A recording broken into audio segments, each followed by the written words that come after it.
ஏசாயா 51:2. உங்கள் தகப்பனாகிய ஆபிரகாமையும் உங்களை பெற்ற சாராளையும் நோக்கி பாருங்கள். அவன் ஒருவனாய் இருக்கையில் நான் அவனை அழைத்து அவனை ஆசீர்வதித்து அவனை பெருக பண்ணினேன். ஆபிரகாம், சாராள் என்ற இருவரை பற்றி வேதம் சொல்கிறது. இருவரும் கணவனும் மனைவியும். இவர்களை எப்படி தேவன் அழைத்தார், ஆசீர்வதித்தார், அவர்களை எப்படி பெருக பண்ணினார் என்பதை குறித்து நாம் சுருக்கமாக தியானிக்க போகிறோம். ஆபிரகாம் ஒருவனாய் இருக்கையில் நான் அவனை அழைத்தேன் என்று தேவன் சொல்கிறார். ஆனால் இந்த ஆபிரகாம் யூத ஜாதியைச் சேர்ந்தவன். அவனை தேவன் அழைத்த பொழுது அவனை தனிமையாக அழைக்கவில்லை. அவனும் அவன் மனைவியுமாக இருவரையும் தான் அழைத்தார்.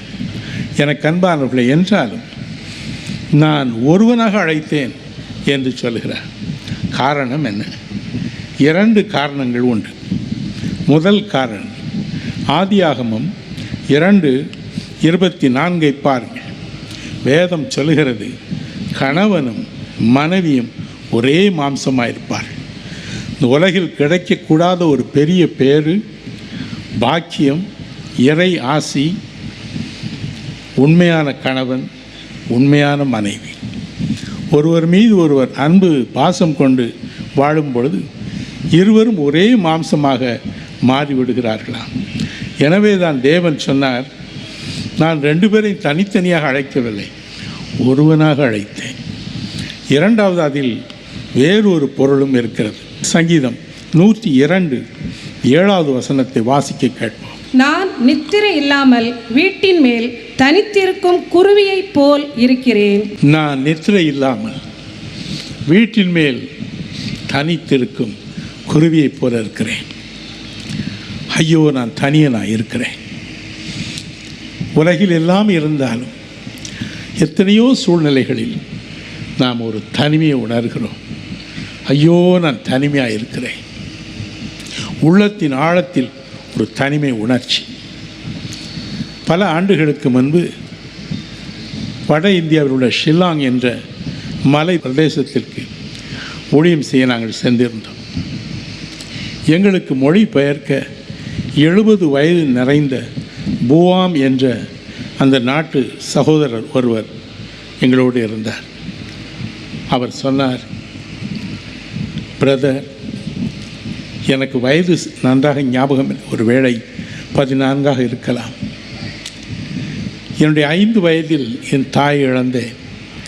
எனக்கு பிறகு 4 சகோதர சகோதரிகள் உண்டு. எங்கள் தந்தை தான் எங்களை தாய் போல போற்றி வளர்த்தார். ஆனால் திடீரென்று அவரும் மரித்து போனார். எனக்கு ஒன்றும் புரியவில்லை. அவருடைய உடலை பெட்டியில் வைத்து அடக்கம் செய்வதற்காக குழியை தோண்டி வைத்திருந்தார்கள். பார்த்து கொண்டிருந்தேன். என்னுடைய தகப்பனாரையே அடக்கம் பண்ண போகிறார். இனி என் கதி என்ன? என் 4 சகோதர சகோதரிகளின் கதி என்ன? ஒன்றுமே எனக்கு விளங்கவில்லை. I was just a young boy. அப்பொழுது எங்கிருந்தோ ஒரு அசரீரி குரல் ஒலித்தது. ஆங்கிலத்தில் அது பேசியது, மச் மோர் பியாண்ட். என் அன்பு மகனே, உன்னுடைய தகப்பனாரின் உடல் இன்னும் சிறிது நேரத்தில் அடக்கம் பண்ணப்படலாம். இதோடு உன் வாழ்க்கை முடிவடைந்து விட்டது என்று எண்ணாதே. இன்னும் நீ போக வேண்டிய தூரம் வெகு தூரம். இன்னும் நீ பார்க்க வேண்டிய காரியங்கள் ஏராளம். ஐயா, அந்த நேரத்தில் எனக்கு ஒன்றுமே விளங்கவில்லை. ஆனால் நாட்கள் கடந்தன. ஆதியாகமம் 17:1 எழுதியிருக்கிறது போல, ஆபிரகாம் 99 வயதான போது கர்த்தர் ஆபிரகாமுக்கு தரிசனமாகி, நான் சர்வ வல்லமையுள்ள தேவன், நீ எனக்கு முன்பாக நடந்து கொண்டு உத்தமனாயிரு. இதற்கு வேதாகமத்தில் எல்ஷதா என்ற பெயரை கொடுத்து எழுதப்பட்டிருக்கிறது. நானே உனக்கு தாய், நானே உனக்கு தகப்பன், நானே உனக்கு தாய், நானே உனக்கு தகப்பன். அப்படித்தான் ஆபிரகாமுக்கு இருந்தார். அப்படித்தான் இந்த மிஸ்டர் புவாமுக்கு இருந்து தேவன் அவருக்கும் அவருடைய அந்த 4 சகோதர சகோதரிகளுக்கு உதவி செய்தார். அன்று என்னோடு அவர் பேசிய பொழுது அவருக்கு வயது 70. ஆனால் தேவன் என்னை பராமரித்தார் என்று சொன்னார். எனக்கு அன்பானவர்களே, உங்கள் இருதயம் கலங்காதிருப்பதாக. அவன் ஒருவனாயிருக்கையில் தேவன் அவனை அழைத்தார். தன்னம் தனியனாக இருக்கையில் அழைத்தார். இன்றைய இரவும் மிகுந்த கண்ணீரில், மிகுந்த கவலையில், இந்த வருஷம் எனக்கு எப்படி இருக்குமோ, எனக்கு யாரும் இல்லையே என்று நீங்கள் உள்ளத்தின் ஆழத்தில் புலம்பி இருக்கலாம். ஆனால் தேவன் சொல்கிறார், நானே உனக்கு தாய், நானே உனக்கு தகப்பன். மரித்து போகும் தகப்பன் அல்ல. உபாகமம் 32:40 சொல்லுகிறது போல, நான் என்றென்றும் ஜீவிக்கிறவர். ஐ am alive all the time. உங்கள் கண்ணீர் யாவற்றையும் துடைப்பார். அவன் நான் தனியாக இருக்கிறேன் என்று புலம்பினான். அந்த ஆபிரகாமை அழைத்து, அவனுடைய தகப்பனாரும் அப்பொழுதுதான் மரித்து போயிருந்தார். ஆதியாகமம் 11 கடைசி 2 வசனங்களை வாசித்து பாருங்கள். உடைய தகப்பனாகிய தேராகு அப்பொழுதுதான் மரித்து போயிருந்தார். என்ன செய்வேன், நான் தனித்து விட்டேனே என்று புலம்பும் பொழுதுதான் தேவன் சொன்னார், இல்லை இல்லை, நான் உன்னை அழைக்கிறேன் என்று சொன்னார். உங்களையும் அவர் இன்று அதே விதமாய் அழைத்து ஆசீர்வதிப்பார். கவலைப்படாதீர்கள். 2வது, அவன் ஒருவனாய் இருக்கையில் அவனை அழைத்தார். ஆதியாகமம் 12ஆம் அதிகாரம் 1ஆம் வசனத்தை பாருங்கள். அவனை அழைத்தார். நீ உன் தகப்பனை வீட்டை விடு, தேசத்தை விடு, எல்லாவற்றையும் விடு, நான் உனக்கு காண்பிக்கும் இடத்திற்கு நீ புறப்பட்டு போ என்று சொன்னார். தேவன் அவனை அழைத்தார், அன்போடு அழைத்தார். எனக்கு அன்பானவர்களே, ஒரு காரியத்தை நீங்கள் மனதில் வைக்க வேண்டும். ரோமர் 8ஆம் அதிகாரம் 29-30 என்ற வேத பகுதியை பாருங்கள். தேவன் எவர்களை முன் தெரிந்து கொண்டாரோ அவர்களை அழைத்தார். தேவன் எவர்களை முன் தெரிந்து கொண்டாரோ அவர்களை அழைத்தார். எபேசியர் 1:4 பாருங்கள். உலக தோற்றத்திற்கு முன்பதாகவே தாம் தெரிந்து கொண்டவர்களை அழைத்தார். என் அருள்நாதர் இயேசு சொன்னார், யோவான் 6ஆம் அதிகாரம் 44-65, என் பிதா எவர்களை முன் குறித்தாரோ அவர்களைத்தான் என்னிடம் கொண்டு வருவார், அவர்கள்தான் என் கிருபையை பெறுவார்கள். நீங்கள் இன்று மாலை இங்கு உட்கார்ந்திருப்பது தற்செயலாக நேரிட்ட ஒரு காரியம் அல்ல. ஏதோ ஒரு விளம்பரத்தை பார்த்து தற்செயலாக நேரிட்ட ஒரு காரியம் அல்ல. தேவன் உங்களை கொண்டு வந்திருக்கிறார். தேவன் உங்களை அழைத்திருக்கிறார். ஒருவராவது நான் ஒரு சாதாரண மனிதன், நான் ஒரு சாதாரண பெண் என்று நினைக்கவே கூடாது. You are not here by accident. You are here by divine appointment. You are chosen before the foundation of the world. வேடிக்கையான ஒரு காரியத்தை நான் சொல்லட்டும். பல ஆண்டுகளுக்கு முன்பு சென்னையில் பால் கடம்பவனம் என்று ஒரு மிகப்பெரிய மனிதர் இருந்தார். உள்ளத்தின் ஆழத்தில் அவருக்கு உண்மையான ஆண்டவனை பார்க்க வேண்டும் என்று ஒரு ஆசை. ஒரு நாள் நடு தெருவில் போய்கொண்டிருந்தார். ஆலயத்தில் ஆராதனை நடந்து கொண்டிருந்தது. வேடிக்கை பார்க்கலாமே என்று வெளியே நின்று கொண்டிருந்தார். பாடல்கள் பாடினார்கள், ஜபங்களை செய்தார்கள். அருளுரை நேரம் வந்தது. போதகர் மேடை மீது ஏறினார். ஒரு வேடிக்கையான வசனத்தை வாசித்தார். பாருங்கள், வாசிக்க கேட்போமா? ஆதியாகமம் 24:31. அப்பொழுது அவன், கர்த்தரால் ஆசீர்வதிக்கப்பட்டவரே, உள்ளே வாரும், நீர் வெளியே நிற்பானேன். அவருக்கு ஷாக் அடித்தது போல இருந்தது. என்னடா இது, இந்த ஆளுக்கு எப்படி நம்மளை தெரியும்? நாம் வெளியில் நிற்கிறோம், நீ தான் முதல் தடவை இப்படி ஒரு ஆராதனையை பார்க்குறோம். ஆனால் இவர் சொல்றார், கர்த்தரால் ஆசீர்வதிக்கப்பட்டவரே, நீர் வெளியே நிற்பானேன், உள்ளே வாரும் என்று சொல்கிறாரே என்று. அப்படியே உள்ளே போனார். அருள்நாதர் அவருடைய உள்ளத்தில் நுழைந்தார். மகா பெரிய பக்தனாக மாறினார். அவர் மூலம் ஆசீர்வாதம் பெற்ற குடும்பங்களுக்கு உலகத்திலே, தமிழ்நாட்டிலே அளவே இல்லை என்று சொல்லலாம். என் தகப்பனாரும் அவருடைய ஊழியத்தின் மூலம் ஆசீர்வாதம் பெற்றவர். ஏதோ ஒரு விதத்தில் தேவன் நம்மை அழைக்க விரும்புகிறார். உங்களையும் அப்படித்தான் அழைத்திருக்கிறார். கர்த்தரால் ஆசீர்வதிக்கப்பட்டவரே, நீர் உள்ளே வாரும். அப்படித்தான் இங்கே உள்ளே வந்து உட்கார்ந்துட்டீர்கள். உங்களை ஆசீர்வதிக்கவும் செய்வார். ஒரு தடவை நான் சென்னையிலே டெலிவிஷனில் ஒரு விளம்பரம் ஒன்றினை கொடுத்தேன். ஒவ்வொரு சனிக்கிழமையும் பிற்பகலில் சென்னை இயேசு அழைக்கிறார் அலுவலகத்திலே இளம் பிள்ளைகளுக்கென்று ஒரு கூட்டம் நடைபெறும். ஒரு தடவை நான் 200 பிள்ளைகள் தானே வருகிறார்கள், இன்னும் ஏராளம் பிள்ளைகள் வந்து பயன் பெறலாமே என்று எண்ணி டெலிவிஷனில் ஒரு அழைப்பு கொடுத்தேன். என் அன்பு பிள்ளைகளே, ஒவ்வொரு சனிக்கிழமை மாலை 3 மணிக்கும் உங்களுக்கென்று பிரத்யேகமாக ஒரு கூட்டம் நடைபெறுகிறது. வாருங்கள்.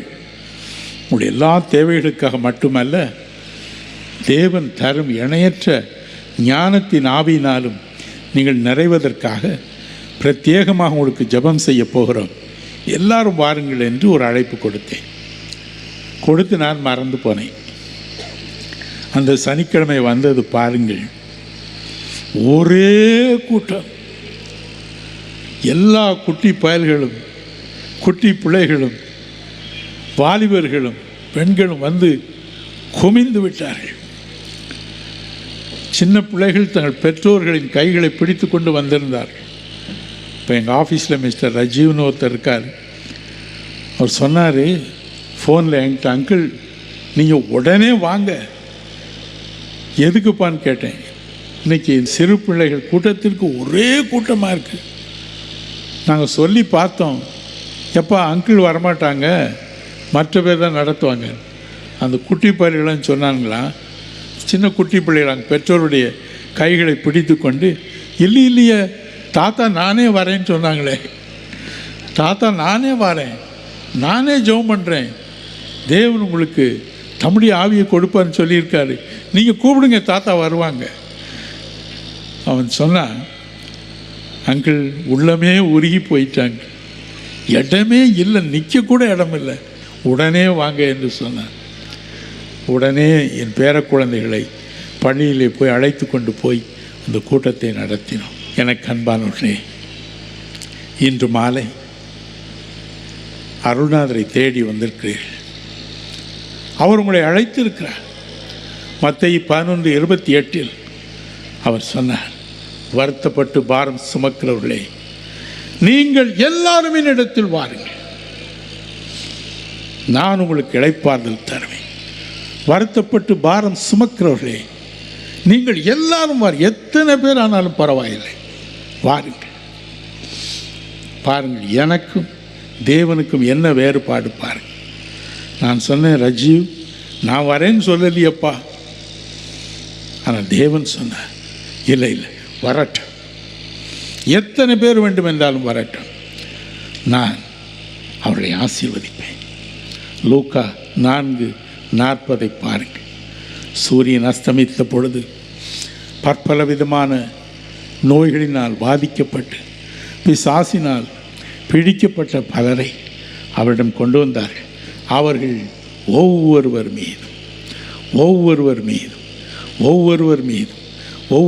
மீதும் தன் கரங்களை வைத்து அவளை சுகமாக்கினார்.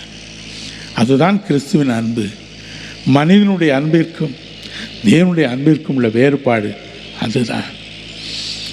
எனக்கு அன்பானவர்களே, மார்க் 10:13 வரை உள்ள வேத வசனங்களை வாசித்து பாருங்கள். தாய்மார்கள் தங்கள் பிள்ளைகளை கொண்டு வந்த பொழுது வேதம் சொல்லுகிறது, இயேசு ஒவ்வொருவரையும் அணைத்து கொண்டு ஆசீர்வதித்தார். ஒவ்வொருவரையும் அணைத்து கொண்டு ஆசீர்வதித்தார். 10 பேருக்கு தாங்க எனக்கு ஜெபம் பண்ண பலன் இருக்குது என்று சொல்லவில்லை. அன்பு, பாசம் என்று உங்களை அழைத்திருக்கிறார். உங்களுடைய அழைப்பு ஏற்று தான் வந்திருக்கிறீர்கள். நாம இங்கு வரவில்லை. நாம் ஒருவராவது நாம வரவில்லை. தேவன் தன்னுடைய பரம அழைப்பின்படி கொண்டு வந்திருக்கிறார். அவருடைய அழைப்பை கேட்டு நாம் வந்திருக்கிறோம். அவருடைய அழைப்பை ஏற்று என்னிடத்தில் வாருங்கள், நான் உங்களுக்கு இளைப்பாறுதல் தருவேன் என்று சொன்ன வார்த்தை கேட்டு வந்திருக்கிறோம். நிச்சயமாகவே என்று கர்த்தர் நம்ம ஒவ்வொருவரையும் தனித்தனியே ஆசீர்வதித்து அனுப்புவது உறுதி. அடுத்து என்ன செய்வாராம்? அவர் ஆசீர்வதிப்பாராம். அந்த ஆபிரகாமை மனதார ஆசீர்வதித்தார். ஆதியாகமம் 12ஆம் அதிகாரம் 2-3 வசனங்களை வாசித்து பாருங்கள். 22:17 பாருங்கள். வாசிக்க கேட்போமா? நான் உன்னை பெரிய ஜாதியாக்கி உன்னை ஆசீர்வதித்து உன் பேரை பெருமைப்படுத்துவேன். நீ ஆசீர்வாதமாய் இருப்பாய். உன்னை ஆசீர்வதிக்கிறவர்களை ஆசீர்வதிப்பேன், உன்னை சபிக்கிறவனை சபிப்பேன். பூமியில் உள்ள வம்சங்கள் எல்லாம் உனக்குள் ஆசீர்வதிக்கப்படும் என்றார். நான் உன்னை ஆசீர்வதிப்பேன். ஆதியாகமம் 22:17 நான் உன்னை ஆசீர்வதிக்கவே ஆசீர்வதிப்பேன். எனக்கு அன்பானவர்களே, ஆதியாகமம் 1:28 பாருங்கள், 5:2 பாருங்கள், 9:1 பாருங்கள். என்று தேவன் மனுக்குலத்தை உண்டு பண்ணினாரோ அன்று முதலாவது அவர் செய்தது அவர்களை மனதார ஆசீர்வதித்தார். இந்த உலகை விட்டு அவர் கடந்து போகும் பொழுது தன் அன்பு சீடர்களை பார்த்து அவர்களை வழிவிட்டு அனுப்பும் பொழுது அவர் வேறொரு காரியத்தையும் கூட செய்தார் என்று லூக்கா 24:49-50 சொல்கிறது. தன் 2 கரங்களையும் உயர்த்தி அவருடைய மனதார ஆசீர்வதித்தார். நான் போகிறேன், ஆனால் நீங்கள் தனிமையாக இருப்பதில்லை. யோவான் 14:18 சொல்கிறது போல, நான் உங்களை திக்கற்றவர்களாக விடேன், நான் உங்களை மனதார ஆசீர்வதிக்கிறேன், என் ஆசீர்வாதம் உங்களுக்கு போதும் என்று சொல்லி போனார். எனக்கு அன்பானவர்களே, ஆபிரகாமை தேவன் எப்படி ஆசீர்வதித்தாரா? நாம் இன்று சுதந்திரிக்கப் போவது ஆபிரகாமின் ஆசீர்வாதம் என்று வேதம் சொல்கிறது. ஒரு காரியத்தை மறந்து விடாதிருங்கள். என்று அருள்நாதர் இயேசு உங்கள் உள்ளத்தில் வந்தாரோ அதன் பிறகு நீங்கள் எதற்காக அழைக்கப்பட்டிருக்கிறீர்களா? 1 பேதுரு 3:9 பாருங்கள். ஆசீர்வாதத்தை சுதந்திரித்து கொள்ள அழைக்கப்பட்டவர்கள். நாம் ஒருவராவது சாபத்தை சுதந்திரித்து கொள்ள அல்ல, தேவனுடைய ஆசீர்வாதத்தை, அதில் குறிப்பாக ஒரு ஆசீர்வாதம் பிளஸிங் என்று எழுதியிருக்கிறது. என்ன ஆசீர்வாதம் அது? கலாத்தியர் 3:14 பாருங்கள். ஆபிரகாமுக்கு கொடுக்கப்பட்ட அதே ஆசீர்வாதத்தை நாமும் பெற்றுக்கொள்ள தேவன் நம்மை அழைத்திருக்கிறாராம். அதே ஆசீர்வாதம். அவனுடைய ஆசீர்வாதத்திற்கு 2 பகுதிகள் இருந்தன. முதல் பகுதியை பாருங்கள். நீதிமொழிகள் 10:22 சொல்லுகிறது, தேவனுடைய ஆசீர்வாதமே ஐஸ்வர்யத்தை தரும். இந்த உலக வாழ்விலும் குறைவற்ற செல்வம் நமக்கு தேவனுடைய ஆசீர்வாதம் தான். இதை அவன் பெற்றானா? தயவு செய்து ஆதியாகமம் 24:1-35 வாசிக்க கேட்போம். ஆபிரகாம் வயது சென்று முதிர்ந்தவனானான். கர்த்தர் ஆபிரகாமை சகல காரியங்களிலும் ஆசீர்வதித்து வந்தார். 35. கர்த்தர் என் எஜமானை மிகவும் ஆசீர்வதித்திருக்கிறார். அவர் சீமானாய் இருக்கிறார். கர்த்தர் அவருக்கு ஆடு மாடுகளையும் வெள்ளியையும் பொன்னையும் வேலைக்காரரையும் வேலைக்காரிகளையும் ஒட்டகங்களையும் கழுதைகளையும் கொடுத்திருக்கிறார். தேவன் ஆபிரகாமுக்கு சகல காரியங்களிலும் ஆசீர்வாதத்தை கொடுத்து வந்தார். சகல காரியங்களிலும், சகல காரியங்களிலும். பிலிப்பியர் 4:19 சொல்லுகிறது, என் தேவன் தம்முடைய ஐஸ்வர்யத்தின்படி உன் குறைவுகளை எல்லாம் நிறைவாக்குவார். ஏதோ பிரதர் சொன்னார் போய்விட்டார் என்றால, நீங்கள் அதை பார்ப்பீர்கள். 1967 ஜூலை 20 அருள்நாதரை முகமுகமாய் சந்தித்தேன். முதல் தடவை 62 சந்தித்திருக்கிறேன். அதன் பிறகு ஒரு பிரத்யேகமான சந்திப்பு. நான் ஒரு வங்கியில் உயர்ந்த பதவியில் இருந்த பொழுது அவருடைய ஊழியத்தையும் சேர்த்து செய்யணும் என்று என்னை அழைத்தார். அப்பொழுது அவருக்கு 4 கண்டிஷன் போட்டேன்.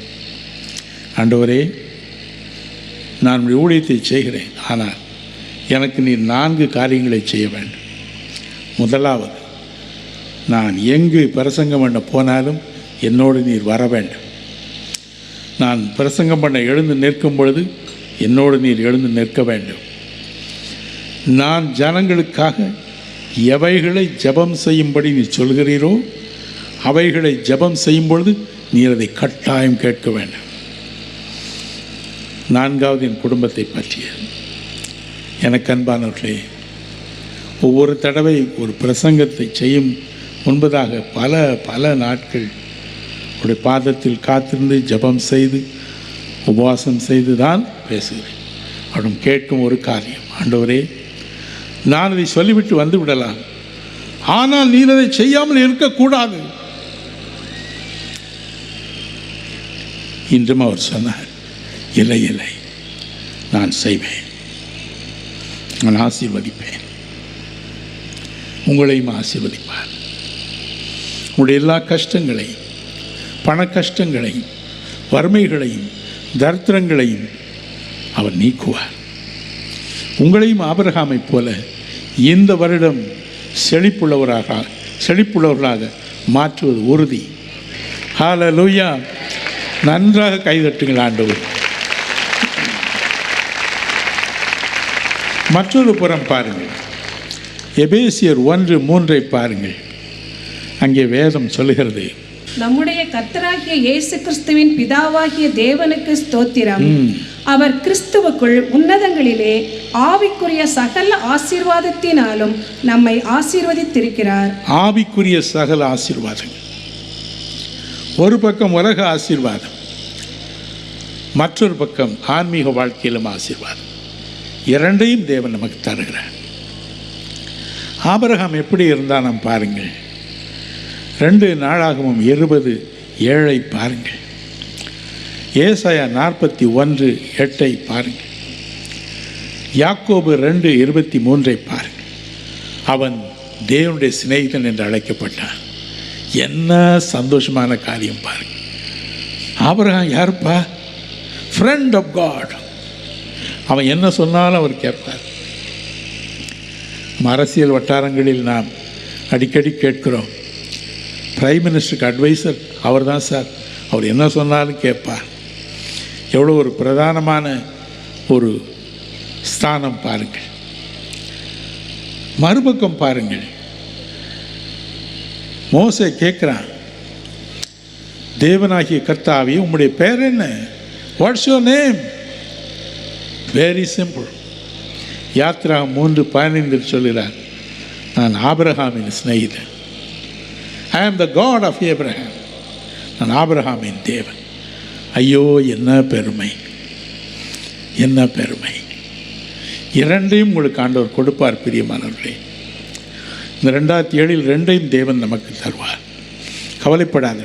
இத்தனை வருஷமாய் நான் அபிஷேகத்திற்காய் காத்திருக்கிறேனே, இத்தனை வருஷமாக இந்த ஊழியத்திலே ஒரு மாறுதலுக்காய் காத்திருக்கிறேனே என்று புலம்பி இருக்கலாம். அது பழைய காலம். இனி வரும் ஆண்டில், இந்த ஆண்டில் தேவன் உங்களையும் அப்படியே அழைப்பார்.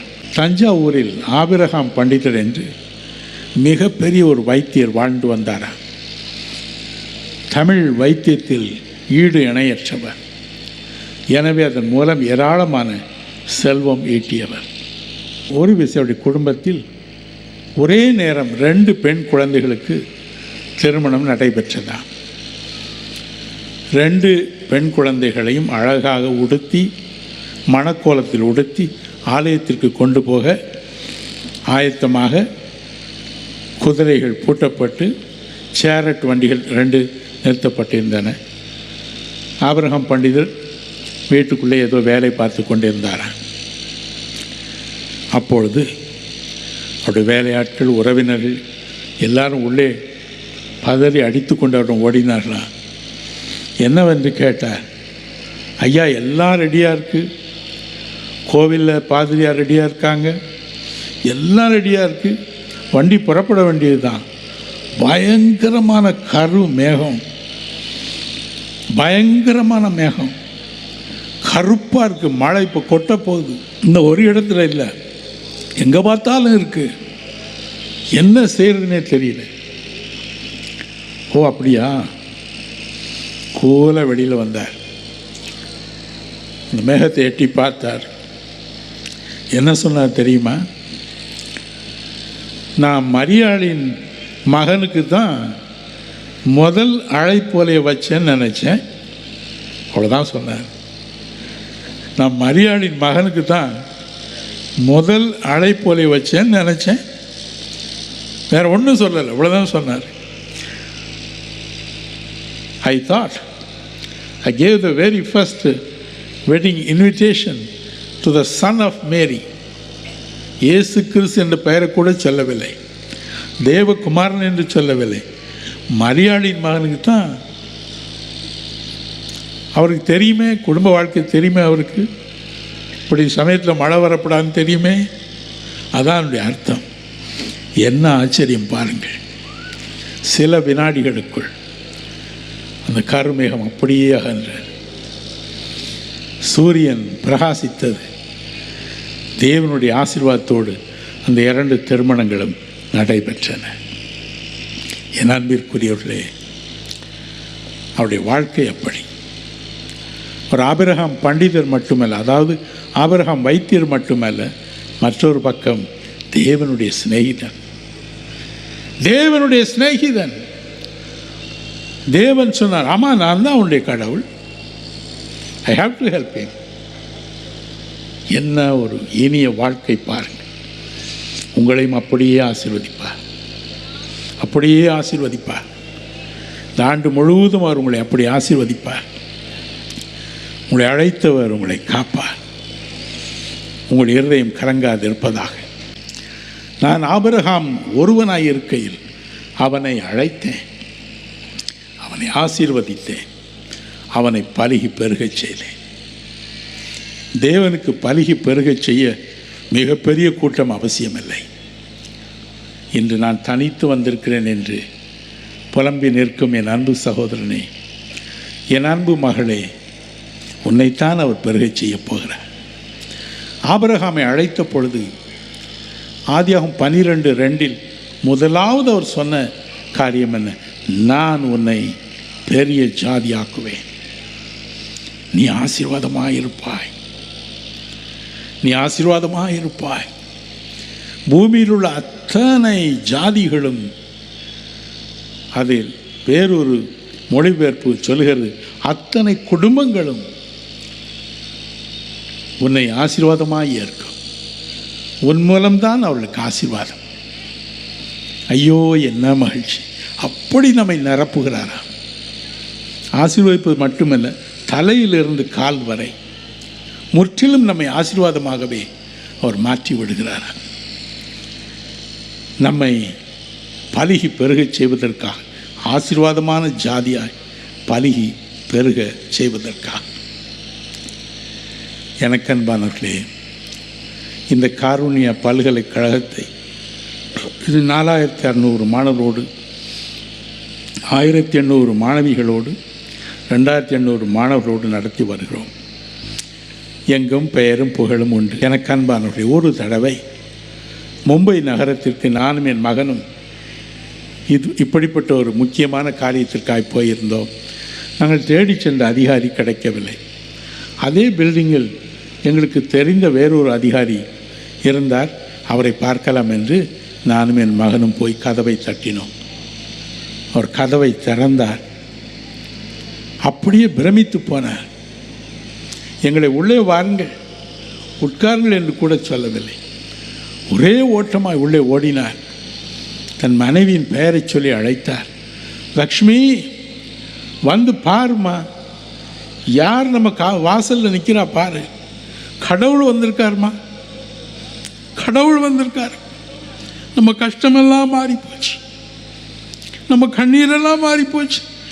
லக்ஷ்மி வா, வந்து நமஸ்காரம் பண்ணு, கடவுள் வந்திருக்கார். மிகப்பெரிய அதிகாரி. நானும் என் மகனும் அதிர்ந்து போனோம். சில தினங்களுக்கு முன்பு சென்னையில் உள்ள மிகப்பெரிய ஒரு கடைக்கு என் மனைவி போயிருந்தாள்.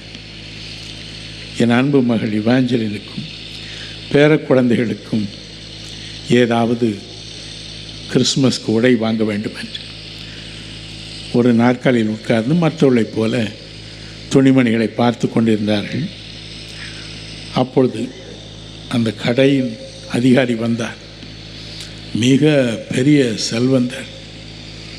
என் மனைவியை பார்த்தார். அம்மா, நீங்கள் தானே மிஸ்ஸஸ் தினகரன்? ஆமாம். தயவுசெய்து சேர்ந்து கீழே இறங்குங்க என்று சொன்னார். என் மனைவி கொஞ்சம் புரியவில்லை. இறங்கி நின்றால் நம்ம சேரில் உட்கார்ந்து தவறு போல இருக்கு என்று. அத்தனை பேருக்கு உண்பதாய் என் மனைவியின் 2 கால்களையும் தொட்டு முகங்குப்புற விழுந்து வணங்கினார். அம்மா, எங்கள் கடையை தேடி உங்களை கடவுள் கொண்டாந்தாரே, எவ்வளோ பெரிய பாக்கியம். இந்த கடையில் பட்டது எவ்வளோ பெரிய பாக்கியம். விழுந்து வணங்கினார். கடைசி வரை இருந்து வேண்டியவளை வாங்கி கொடுத்து அன்போடு அனுப்பி வைத்து போனார். நம்முடைய கண்களில் நாம் ஒன்றுமில்லை, நாம் ஒன்றுமில்லை, ஒன்றுமில்லை என்று தான் இருக்கவும் போகிறோம். ஆனால் என்று இந்த ஆபிரகாமின் தேவன் நம்முடைய வாழ்க்கைகள் நுழைந்தாரோ எல்லாம் ஆசீர்வாதம். மற்றவர்களுக்கும் ஆசீர்வாதம், உலகத்திற்கு ஆசீர்வாதம், மற்ற எல்லா ஜாதிகளுக்கும் ஆசீர்வாதம், எல்லா குடும்பங்களுக்கும் ஆசீர்வாதம். உங்கள் இருதயம் கலங்காதிருப்பதாக. இது ஒரு பக்கம். மற்றொரு பக்கம், நம்மை தேவன் ஆசீர்வாதமாக இவ்விதமாக பயன்படுத்த போவது உறுதியானால் அதற்கு முன்பதாக ஒரு சோதனையின் பாதையிலும் நாம் கடந்து போக வேண்டியது வரும். ஆதியாகமம் 22:1-2 பாருங்கள். இந்த காரியங்கள் நடந்த பின்பு தேவன் ஆபிரகாமை சோதித்தார். எப்படியெனில் அவர் அவனை நோக்கி, ஆபிரகாமே என்றார். அவன், இதோ அடியேன் என்றான். அப்பொழுது அவர், உன் புத்திரனும் உன் ஏக சுதனும் உன் நேசகுமாரனுமாகிய ஈசாக்கை நீ இப்பொழுது அழைத்து கொண்டு மோரியா தேசத்துக்கு போய் அங்கே நான் உனக்கு குறிக்கும் மலைகள் ஒன்றின் மேல் அவனை தகன பலியாக பலியிடு என்றார். எவ்வளோ பெரிய சோதனை பாருங்கள். ஆனால் ஆபிரகாம் சோர்ந்து போகவில்லை. எபிரேயர் 11:17-18-19 வாசித்து பாருங்கள். அங்கே தன் மகனை பலியிட அவன் துணிந்தான். விறகு கட்டை ஒன்றின் மீது அவனை கடத்தினான். அவனை நன்றாக கட்டினான். கத்தி எடுத்து குத்த முயன்றான். அந்த பையன் எப்படி துடித்திருப்பான் பாருங்க. அப்பா, ஏன் பையனை கட்டுறீங்க? ஏன் விறகு மேலே போட்டீங்க? எனக்கு பயமாக இருக்கு. இல்லை இல்லை, தேவன் வரப்போகிறார். தேவன் வந்து உன்னை விடுவிப்பார். ஏன்பா கட்சி எடுத்து குத்த போறீங்க? பயமா இருக்கு. இல்லை, இப்பொழுது தேவன் வருவார், உன்னை விடுதலை செய்வார், உன்னை ஆசீர்வதிப்பார். என் மகன் மரித்து போனாலும் அவனை திரும்ப எழுப்ப வல்லவர் என்று அவன் சொன்னான். அவன் சொன்னதற்கு ஒரு காரணம் உண்டு. ஆதியாகமம் 15:5 பாருங்கள், 22:17 பாருங்கள், 26:5 பாருங்கள், யாத்ரா 32:13 பாருங்கள், உபாகம் 1:10 பாருங்கள், 10:22 பாருங்கள், எபிரேயர் 11:12 பாருங்கள். இப்படி எல்லாவற்றிலும் தேவன் அவனுக்கு வாக்கு கொடுத்திருந்தார். ஆபிரகாம், கவலைப்படாதே, இன்று நீ தனியனாய் இருக்கிறாய், உன்னை பெரிய ஜனக்கூட்டமாக மாற்றுவேன். தேவனுடைய ஆசீர்வாதம் அது மாறாது பிரியமானவர்களே, மாற. இழப்புகள் வரலாம், பாடுகள் வரலாம், சோதனைகள் வரலாம். ஆனால் அவள் எல்லாவற்றின் மத்தியிலும் ஒரு சொன்ன வார்த்தையை நிறைவேற்றுவார். சோதனை வராமல் நமக்கு இருக்காது, ஆனால் சோதனையில் வெற்றி உண்டு. 21/5/86 அன்று எங்கள் அன்பு மகள் ஏஞ்சலை சென்னையில் நடந்த கொடிய விபத்தில் இழந்தோம், புதைத்தோம். அவளுடைய அடக்காராதனை முடிந்தது. எல்லாரும் மணலை போட்டு கொண்டிருந்தார்கள். அடுத்து என்ன செய்வதென்று யாருக்கும் விளங்கவில்லை. என் உள்ளம் சுக்கு நூறாய் உடைந்து போயிற்று. இவ்வளவுதான் என் வாழ்க்கை என்றே என் மனதில் நினைத்து கொண்டிருந்தேன். எங்கும் இருள், எந்த பக்கம் பார்த்தாலும் இருள். அந்த சமயத்தில் அருள்நாதர் இயேசுவின் அருகே தோன்றினார். 2 காரியங்களை சொன்னார். என் அன்பு மகனே, உலகம் முழுவதிலும் இனித்தான் கூடுதலான மக்கள் உன் ஊழியத்தின் மூலம் ஆசி பெறப் போகிறார்கள். எனக்கு அதில் கொஞ்சமும் நாட்டமில்லை. 2வது ஒரு காரியத்தை சொன்னார். உன்னுடைய பேர குழந்தைகள் பிறக்கும் பொழுதே என்னுடைய தாளந்துகளினால், வரங்களினால் நிறைந்தவர்களாய் பிறப்பார்கள். அவர்கள் மூலம் நான் இந்த உலகத்தை ஆசீர்வதிப்பேன். எனக்கு நம்பவே முடியவில்லை. என் மகனுக்கு அப்பொழுது திருமணமும் ஆகவில்லை. எப்படி இவைகள் நடைபெறும்? அதைவிட எனக்கு அதில் நாட்டமே இல்லை. மகளே போய்விட்டாள். இனி என்ன இருக்கிறது நமக்கு உலகில்? நாம் இருந்தன, இல்லாமல் போனால் என்ன? தேவன் கொடுத்த வாக்குகள் எல்லாம் ஒழிந்து போயின என்றே நான் எண்ணினேன். ஆனால் தேவன் சொன்னதை நிறைவேற்றினார். 20 ஆண்டுகள் கழிந்து ஓடிவிட்டன. 3 பேர குழந்தைகளை கொடுத்தார். தேவன் பலுகி பெருகச் செய்தார். எனக்கு அன்பானவர்களே, உங்களுக்கும் தேவன் நான் உன்னை பலுகி பெருகச் செய்வேன் என்று வாக்கு கொடுத்திருந்தால் நிறைவேற்றுவார். தொல்லைகள் வரலாம், கஷ்டங்கள் வரலாம், இழப்புகள் வரலாம்.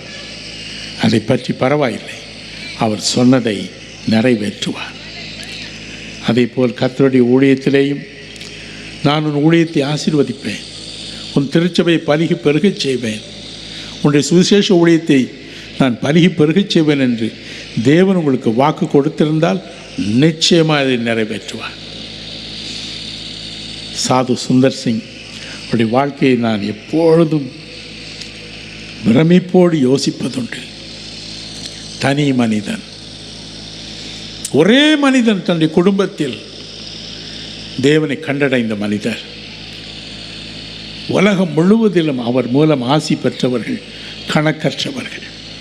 அவருடைய நாட்களில் வாழ்ந்திருந்த மக்களுடைய வாயிலிருந்து அந்த வார்த்தைகளை கேட்டு இருக்கிறேன். அவர் பேசும்பொழுது ஜன கூட்டம் கடல் மணலை போல திரண்டு வருமா.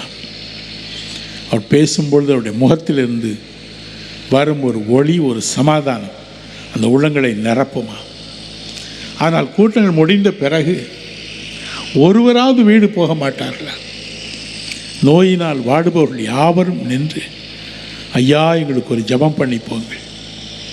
அவர் சொல்வாராம், எனக்கு குணமளிக்கும் வரமே கிடையாது, நான் சாதாரண மனிதன், எனக்கு குணமளிக்கும் வரமே கிடையாது. இல்லை அல்லையா, தொட்டு போங்கள். ஒரு தடவை க்ஷயரோகத்திற்கு மருந்து கண்டுபிடிக்கப்படாத அந்த நாட்களில் இளம் வாலிபன் ஒருவன் 2 நுரையீரல்களையும் இழந்து போனான். டாக்டர்கள் சொல்லிவிட்டார்கள், வீட்டுக்கு கொண்டு போய் விடுங்கள். பெற்றோர் ஓடிக்கொண்டு போய் சாது சுந்தர் சிங்கை கூட்டிக் கொண்டு போனார். சாது சுந்தர் சிங் அந்த பையன் அருகே முழங்கால் படியிட்டார். தேவனை நோக்கி கதறி அழுதார். பெரும் ஜெபம் அல்ல, அழுகை. நீர் கரங்களையும் வைத்தார். சுகமாக்கும் ஆண்டவரே, எங்களுக்கு வேறு வழியில்லை என்று சொல்லி அவர் தன் வழியே போனார். என்ன ஆச்சரியம் பாருங்கள். அந்த பழைய நுரையீரல்கள் மாறி 2 புதிய நுரையீரல்கள் அங்கே இருந்ததை டாக்டர்கள் கண்டுபிடித்தார். தேவன் அவரை அழைத்தார், தேவன் அவரை பயன்படுத்தினார், அவருடைய ஊழியத்தை பலுகி பெருகச் செய்தார். ஒருவரும் தேவனுடைய அழைப்பை, தேவன் அவர் கொடுத்த ஆசீர்வாதத்தை, அவர் பலுகி பெருகுவதை நிறுத்தவே முடியவில்லை. உங்களுக்கும் அப்படியே செய்வார், உங்களுக்கும் அப்படியே செய்வார். இதை இந்த ஆண்டு செய்வார். He will do it in 2007. இதை எதிர்பாருங்கள். கர்த்தர் உங்களை அழைத்து கொண்டு வந்திருக்கிறார். நீங்கள் உங்கள் இருதயத்தை அவர் கொடுங்கள், வாழ்க்கையை கொடுங்கள்.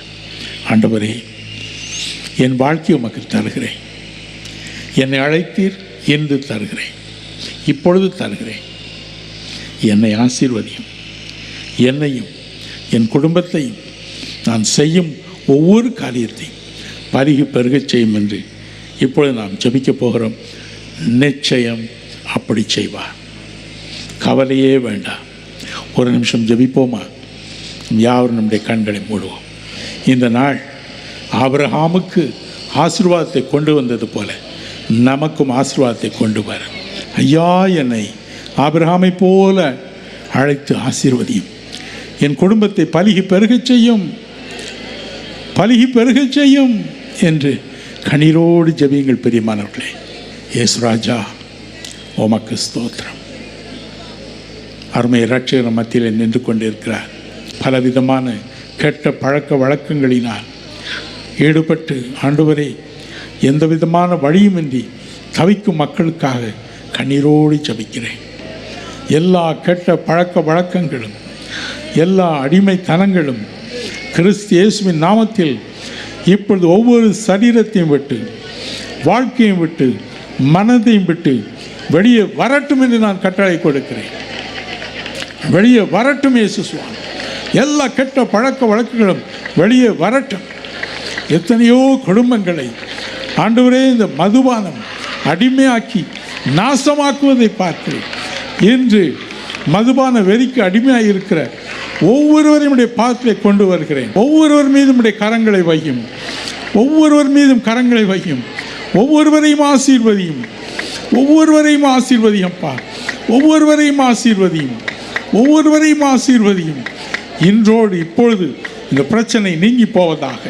எல்லா அபின் லாகிரி வஸ்துக்கள் இவைகளுக்கு அடிமைகளாக இருந்து தவிக்கும் ஒவ்வொருவரையும் இப்பொழுது நான் விடுதலை செய்கிறேன்.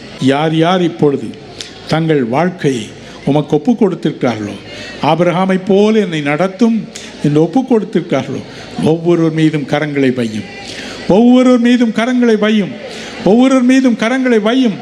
பழைய வருஷங்களின் சாபங்கள் எல்லாம் இன்று ஒழிந்து போகட்டும். பழைய வாழ்க்கையின் சாபங்கள் எல்லாம் இன்று ஒழிந்து போகட்டும். சாபம் ஒழியட்டும். செல்வம், ஐஸ்வர்யம் வானத்திலிருந்து இறங்கி வரட்டும், வானத்திலிருந்து இறங்கி வரட்டும். இனி தரித்திரம் வேண்டாம், இனி வறுமை வேண்டாம், தரித்திரம் வேண்டாம், வறுமை வேண்டாம். ஆசீர்வதிக்கவே ஆசீர்வதி. ஒவ்வொருவரையும் ஆசீர்வதியும் அப்பா. ஒவ்வொருவரையும் ஆசீர்வதியும், ஒவ்வொருவரையும் ஆசீர்வதியும், ஒவ்வொருவரையும் ஆசீர்வதியும் ஆண்டவரே. உடைய கண்ணீரை துடைத்தரும் கருணை கடலே. பலவிதமான நோய்களினால் சஞ்சலப்படுகிற மக்களை ஆசீர்வதிப்பீராக. ஒவ்வொருவர் மீதும் அன்று கரங்களை வைத்து ஆசீர்வதித்தீர். ஒவ்வொருவர் மீதும் கரங்களை வைத்து ஆசீர்வதித்தீரப்பா. ஒவ்வொரு சரீரத்தில் உள்ள நோய்களை இப்பொழுது நீர் கடிந்து கொள்வீராக. ஒவ்வொரு சரீரத்தில் உள்ள பலவீனங்களை கடிந்து கொள்வீராக சுவாமி. ஆசீர்வதிக்கவே ஆசீர்வதியும், ஆசீர்வதிக்கவே ஆசீர்வதியும். எல்லா விதமான கட்டுகளையும் கிறிஸ்து இயேசுவின் நாமத்தினாலே நாங்கள் சபிக்கிறோம். நாங்கள் ஆசீர்வாதத்தை சுதந்திரத்துக் கொள்ள அழைக்கப்பட்டவர்கள். எங்களுக்கு இந்த சாபங்கள் அவசியமில்லை சுவாமி. அவைகளை உடைய நாமத்தினாலே மனதார சபிக்கிறோம், மனதார சபிக்கிறோம், அப்புறப்படுத்துகிறோம் அப்பா. மனம் இறங்கும். குடும்பத்தில் ஏற்பட்ட இழப்பினால் நஷ்டத்தினால் தவித்து ஐயோ என் வம்சமே முடிந்து போய்விட்டது என்று புலம்பு மக்களை கண்ணோக்கிப்பார். ஏதோ ஒரு விதத்தில் அந்த குடும்பங்களை கட்டி எழுப்பும், எழுப்பும் ஆண்டவரே, எழுப்பும் இயேசு சுவாமி, எழுப்பும். நீர் எழுப்பவே வேண்டும் என்று ஜபிக்கிறேன். கட்டாயம் உதவி செய்யும். விதவையாக தவிக்கும் ஒவ்வொருவருக்காக ஜபிக்கிறேன். அவளுக்கு மறு வாழ்வு தாரும், மறு வாழ்வு தாரும். அந்த வீடுகளை கட்டி எழுப்பும் அப்பா. கீழ்ப்படியாத பிள்ளைகளுக்காக கண்ணீரோடு ஜபிக்கிறேன். இன்று அவருடைய வாழ்க்கையில் நீர் இறங்க வேண்டும் என்று கெஞ்சுகிறேன். ஒவ்வொரு வாழ்க்கையிலும் இறங்கி அருள்வீராக, ஒவ்வொரு வாழ்க்கையிலும் இறங்கி அருள். ஆசீர்வதிக்கவே ஆசீர்வதி. கருணை கடலே, அன்று ஆபிரகாமை முழுவதும் ஆசீர்வாதமாய் மாற்றினேன், ஆசீர்வாதமாய் மாற்றினேன், ஆசீர்வாதமாக மாற்றினேன். அவன் சென்ற இடமெல்லாம் ஆசீர்வாதம் அப்பா. அதே போல இங்கே இருக்கிற ஊழியர்களை இன்று நீர் மாற்ற வேண்டும் என்று கேட்கிறேன்.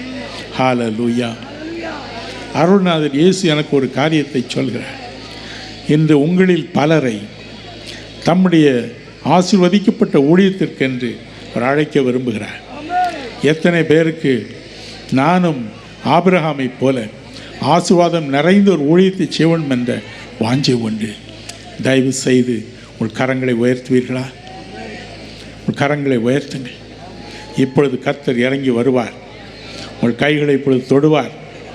இத்தனை வருஷம் செய்த ஒரு ஊழியம் அல்ல, இனி ஒரு புதிய ஊழியம், ஆசீர்வதிக்கப்பட்ட ஊழியம். உங்கள் கால்கள் மிதிக்கும் இடமெல்லாம் ஆசீர்வாதம், கைகள் தொடும் இடமெல்லாம் ஆசீர்வாதம். ஹல்லேலூயா. ஒரு மாறுதல், ஒரு மாறுதல், ஒரு மாறுதல். எனக்கு அந்த ஆசீர்வாதம் வேண்டும் என்று சொல்கிறவர்கள் தயவு செய்து பணிவார். இருக்கும் இடங்களில் உங்கள் கரங்களை உயர்த்தி ஆண்டவரை நோக்கி கூப்பிடுவீர்களா? இப்பொழுது அவருடைய கரம் உங்களை தொடுவதை உணர்வீர்கள். இப்பொழுது உணர்வீர்கள். ஹல்லேலூயா. Oh, the wonderful Jesus, the mighty Jesus, the glorious Jesus. அநேகர் கிராமப்புறங்களில் ஊழியம் செய்து இந்த ஒரு நாள் தான் எனக்கு வர முடியும் ஐயா என்று வந்திருக்கிறீர்கள். கர்த்தர் உங்கள் ஒவ்வொரு மீதும் தன் திரு கரங்களை வைத்திருக்கிறார். தன் கரங்களை வைத்து உங்களை ஆசீர்வதிக்கிறார்.